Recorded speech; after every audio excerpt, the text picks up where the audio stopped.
चलिए बच्चों, class 12 student, आज हम नेक्स्ट टॉपिक शुरुआत करते हैं। आज का जो अपना टॉपिक है वो आपको दिख रहा होगा, क्या है? कंटिन्यूटी। क्या है आपका? कंटिन्यूटी यानी सततता। अब कंटिन्यूटी नाम से लग रहा है कि कंटिन्यूटी मतलब लगातार तो चलता जा रहा हो, कहीं रुक नहीं रहा हो, कोई ब्रेक नहीं हो रहा है। ठीक है, अगर हम पढ़ाई करते जा रहे तो हमें कंटिन्यूटी बनी हुई है, अदरवाइज नहीं पढ़ाई करें तो हम डिसकंटिन्यूस हो गए। क्या हो गए? डिसकंटिन्यूस।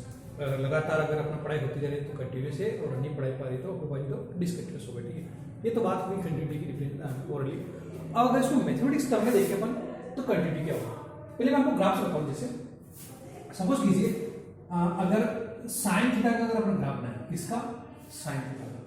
आप अगर साइन का ग्राफ बनाना चाहो, अपने हालांकि ग्राफ में ट्रिग्नोमेट्री में मैंने फर्स्ट वीडियो के अंदर ही ट्रिग्नोमेट्री बताई थी, तो उसमें साइन का ग्राफ भी मैंने प्लॉट करना बताया था, कैसे बनाया था। तो अगर आप साइन का ग्राफ देखोगे तो कुछ इस तरीके से बनेगा। ठीक है, बन रहा है? यानी अगर मैंने ग्राफ को शुरुआत करी कहीं से भी, मानो यहाँ शुरू करी, ठीक है, तो यहाँ से मैं चलता जाऊँगा, कहीं पर मुझे पेन उठाना नहीं पड़ रहा है। ठीक है, मुझे मेरा पेन जो है मार्केट में कहीं उठाना नहीं पड़ रहा है। यानी अगर आप उस ग्राफ को प्लॉट कर रहे हो तो कंटिन्यूस उसकी वैल्यू बनती जा रही है, कहीं आपको पेन उठाना नहीं पड़ रहा, तो वो क्या शो कर रहा है? उसकी कंटिन्यूटी। क्या शो कर रहा है? कंटिन्यूटी को। ठीक है, पर मान लो मेरे को ऐसा ग्राफ ले लो, सपोज कीजिए जैसे किसी रेंज में 10 का ग्राफ ले, इसका लेके अपन 10 का। अब अगर आप 10 का ग्राफ देखो तो 10 की हर एक यूज रेंज बनाई थी अपन ने, ऐसा ग्राफ देखा था। किसी ने कोई ग्राफ नहीं बना रखा तो देखो, उसको बना रखा तो कुछ इस तरीके से ग्राफ शो हुए थे उसकी। तो उसका ग्राफ हर जगह क्या इतना सा बनाया फिर ब्रेक हो गया, फिर इतना सा बनाया फिर ब्रेक, हर जगह ब्रेक हो रहा, टूट रहा है। तो ये जो 10 का ग्राफ है, ये क्या शो कर रहा है? आपकी डिसकंटिन्यूटी। किसको शो कर रहा है? ये डिसकंटिन्यूटी। यानी क्या हो गया? डिसकंटिन्यूस हो गया, ये ग्राफ हो गया आपका डिसकंटिन्यूस। ठीक है, तो वापस ग्राफ से लगना है कि ये कंटिन्यूस होती है, डिसकंटिन्यूस है, तो ये भी क्या कहलाएगी? आपकी कंटिन्यूटी की थोड़ी सी बेसिक जानकारी। अब इनको क्वेश्चन से कैसे करना है, क्योंकि ग्राफ से आपके सिलेबस में नहीं है, आपके है बाय फंक्शन के थ्रू कंटिन्यूटी फाइंड करना। वो कैसे करते हैं वो तुम देखते हैं। इजी है, कंटिन्यूटी बहुत सिंपल टॉपिक है, बस थोड़ा सा आपको ध्यान रखना पड़ता है कि कब क्या करना है। तो किसी भी फंक्शन की जो कंटिन्यूटी है उसको फाइंड कैसे करना है, उसके लिए कुछ कंडीशन होती है। अगर कोई भी फंक्शन हो, कोई भी फंक्शन हो जाए, मान लो एफ इक्वल टू फंक्शन में कोई भी वैल्यू आती है किसी की भी, ठीक है, ये फंक्शन वाला एफ हो, ये कब कब कंटिन्यूस होगा उसको अपन देखते हैं। तो इसके लिए आपको एक तो फंक्शन की वैल्यू एफ की वैल्यू फाइंड करना पड़ेगी एट ए पर, यानी एक तो ए फाइंड करना पड़ेगा ए पर। ए कोई भी वैल्यू की कोई भी लिमिट होगी, जैसे π/2 पे वैल्यू है कि नहीं साइन की, वो चेक करो, ग्राफ कंटिन्यूस हो रहा है हो रहा, वो सब कुछ अपन देखेंगे आगे क्वेश्चन में। ऐसे मान लो फंक्शन की जो लेफ्ट हैंड लिमिट है वो भी निकालेंगे अपन ए पर। ठीक, अब लेफ्ट हैंड लिमिट इधर नेगेटिव में होती है, यानी जो लिमिट होगी उस फंक्शन की वो कब चेक करेंगे अपन? ए नेगेटिव पर। ऐसे राइट हैंड लिमिट चेक करेंगे अपन फंक्शन की, यानी उसकी लिमिट चेक करेंगे अपन इसकी फंक्शन की ए माइनस ए एच पर। अगर फंक्शन पॉजिटिव हुआ तो कब? ए प्लस ए एच पर। ठीक, ये सारी वैल्यूज अपन करेंगे।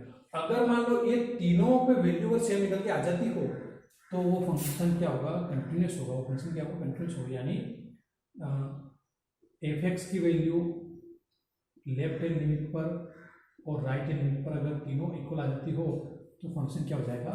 कंटिन्यूस हो जाएगा। फंक्शन क्या होगा? आपका कंटिन्यूस होगा। ठीक है, ये चीज़ जो मैंने समझी आपको भी ऊपर ब्लैंक कर गई होगी, एकदम जंप कर गई होगी, क्योंकि अभी आपको नहीं पता है कि क्या बोल रहा हूँ। अब आपको क्वेश्चन से क्लियर हो जाएगा क्या चीज़। देखो सपोज कीजिए जैसे मैंने कोई क्वेश्चन दिया कि एफ एक्स इक्वल टू है अपने पास 3x + 2, ठीक, और बोला कि इसकी कंटिन्यूटी फाइंड करो 8x = 1 पर। ये फंक्शन जो है x = 1 पर कंटिन्यूस है कि नहीं चेक करो। ठीक, fx जो है ये fx जो है 8 = a पर कंटिन्यूस है कि नहीं चेक करेंगे पहले फर्स्ट। तो फर्स्ट काम करना, पहले क्या करो, fx की 8 = 1 की वैल्यू निकाल लो, यानी fx = है अपने पास 3x + 2, तो 3, और अब इसकी वैल्यू 1 पर, यानी 1 पर कितना हो देखते हैं, x की वैल्यू 1 रखते हैं यहाँ पर, तो x की वैल्यू 1 रखी तो 3 यहाँ 1 + 2, तो वैल्यू निकल के आ जाएगी आपकी कितना निकल के आ जाएगी 5, यानी f1 पर फंक्शन की वैल्यू निकल के आ गई 5। ओके, यानी एक काम ये तो आपका हो चुका कि एफ एक्स पर उसकी वैल्यू कितनी निकली आ गई निकालो। यानी 8 ए पर क्या वैल्यू थी, 8 1 पर क्या वैल्यू निकली फंक्शन की 5, ये पर निकला हो गया आपको। अब सेकंड लेफ्ट हैंड लिमिट निकालते हैं, बहुत आसान से, बहुत ध्यान से पढ़ेंगे आप। लिखते हैं लेफ्ट हैंड लिमिट, ठीक। यानी जो एफ एक्स था उसकी लेफ्ट हैंड लिमिट निकालेंगे अपन किस पर, limit x change to a negative, यहाँ पर कितना 1 नेगेटिव, ठीक है, उस फंक्शन की वैल्यू निकालेंगे, ठीक है। अब समझिए, अब मैंने यहाँ पर a माइनस एच एक वर्ड लिखा है, ठीक है, a माइनस एच कैसे लिखो उसको भी करते हैं। अगर limit x change to 1 negative, क्योंकि एक बार लेफ्ट हैंड फिर एक बार राइट हैंड, अगर कोई फंक्शन होगा तो एक लेफ्ट हैंड फिर राइट हैंड और एक उस पर उसकी वैल्यू चेक करेंगे। कोई भी अगर फंक्शन हो तो नेगेटिव उसकी वैल्यू क्या है, पॉजिटिव उसकी वैल्यू क्या हो, नेगेटिव पॉजिटिव में, और एट इक्वल टू सी पर सी क्या वैल्यू सब कुछ अपन चेक करते हैं। तो लेफ्ट हैंड राइट हैंड और उस फंक्शन पर तीनों जगह अगर उसकी वैल्यू सेम आ गई तो वो क्या होगा, कंटिन्यूस हो गई, यानी 5 आ गया, अभी आ गया, अब यहाँ पर वैल्यू निकालते क्या निकल जाता है। तो रखेंगे ए पर, अब क्या 1 माइनस एच क्या रखेंगे 1 माइनस एच, क्योंकि ए माइनस एच था, क्या है यहाँ पर ए माइनस एच, ए की जगह 1 minus H function F x में। तो अब यहाँ पर देखो, अगर x चेंज टू 1 है, x चेंज टू 1, x की वैल्यू 1 नेगेटिव है, अपन क्या करेंगे, इस x के बेस पर क्या रखना है, x के बेस पर अपन 1 माइनस एच, यानी अगर इस x के बेस पर अगर मैं 1 माइनस एच रखता हूँ तो इक्वल में क्या है, इधर 1 है, 1 से कट जाएगा, तो h चेंज टू क्या हो जाएगा 0 हो जाएगा, ठीक है। x चेंज टू 1 है, x चेंज टू बचा क्यों, यहाँ तक कोई दिक्कत नहीं, 1 नेगेटिव एक एक्स का फंक्शन उन्होंने और लिमिट 1 आपको नेगेटिव, ये बना देता हूँ तो कंफ्यूज हो जाएगा।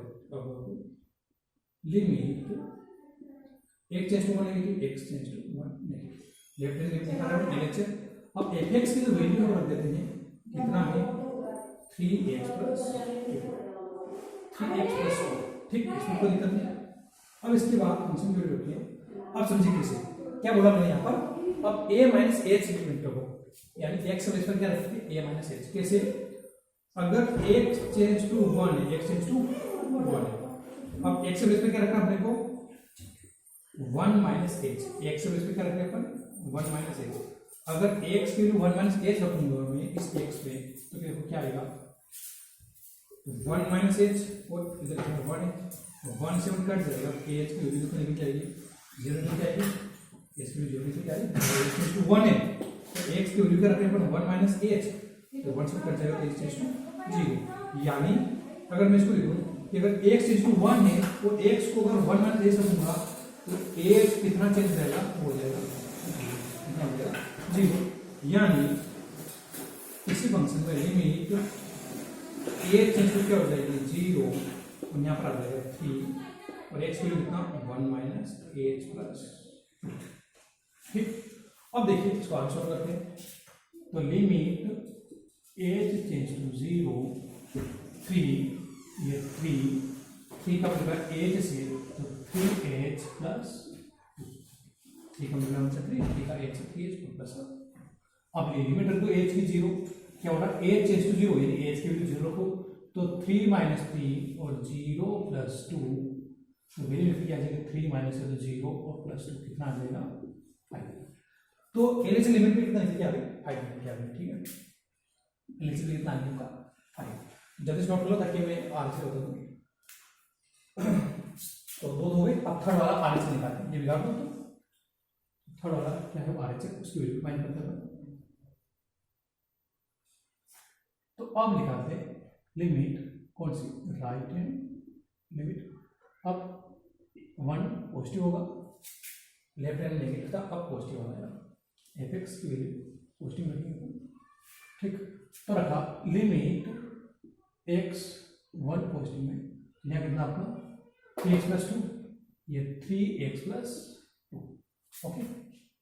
अब वापस फिर एक हम x चेंज टू 1, अगर x चेंज टू 1 है और x से बेस पर क्या रखा हमने 1 माइनस एच, वहां पर नेगेटिव था, यहाँ पे क्या होगा 1 प्लस एच, यानी x से बेस पर 1 प्लस एच, नेगेटिव में 1 माइनस एच, पॉजिटिव में 1 प्लस एच, 1 लिमिट में देकर शेयर हो गए।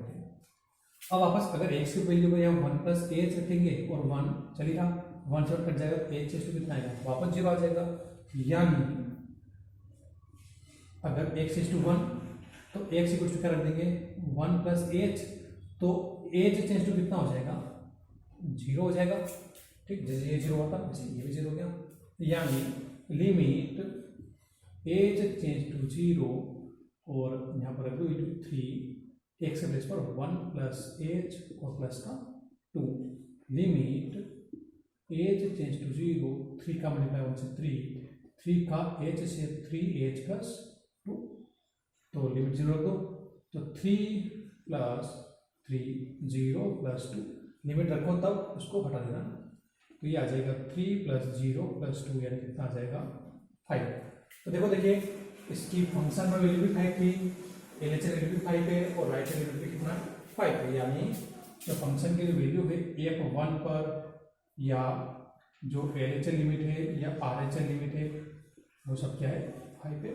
तो ये क्या होगा, सब वैल्यू सेम है, तो लिख देते हैं hence fx is a continuous at course to x equal to 1, x equal to 1 का फंक्शन क्या हो जाएगा कंटिन्यूअस हो जाएगा। ठीक है, क्वेश्चन सिंपल था, आसान था, बस अपने को 3 चीजें याद रखनी है। कौन सी, एक फंक्शन की वैल्यू fx पर, एक लेफ्ट हैंड लिमिट और एक राइट हैंड लिमिट। अगर तीनों पर अगर फंक्शन अगर आपका कंटिन्यूअस आ जाता हो, इक्वल आ जाता हो 5 में बाकी आपका तीनों जगह, तो तीनों लिमिट अगर सेम है तो कंटिन्यूअस होगा। और अगर मान लो ये वैल्यू 5 आ जाती है, ये 2 आ जाती है, 3 आ जाती है, तो फिर वो क्या करता है डिसकंटिन्यूअस होता है।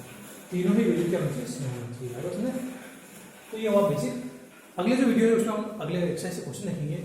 तो अगर आप इस क्वेश्चन से अच्छे से क्लियर हो गए हो दोस्तों, फिर भी अगर किसी को डाउट रह जाए तो आप एक बार वो एग्जांपल जो है करके अगर वो करें तो उससे आपको अच्छे से क्लियर हो जाएगा। ठीक है, चलिए अगर अभी तक चैनल को लाइक नहीं करा तो लाइक कर दो जल्दी से, और अगले वीडियो में हम मिलेंगे कुछ कंटिन्यू नए क्वेश्चन।